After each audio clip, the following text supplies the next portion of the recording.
Bismillahirrahmanirrahim. Untuk mengeluarkan dosa lewat ujung-ujung kuku, lakukan wudhu dengan sempurna.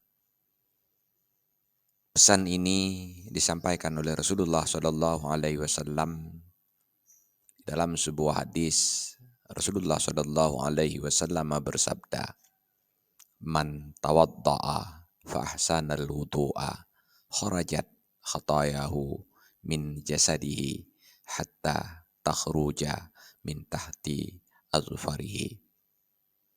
Siapa saja yang berwudu lalu dia menyempurnakan wudunya, maka keluarlah semua dosa-dosa dari tubuhnya, sehingga dosa-dosa itu keluar dari bawah kuku-kukunya. Wallahu a'lam bishawab. Walhamdulillahi rabbil alamin.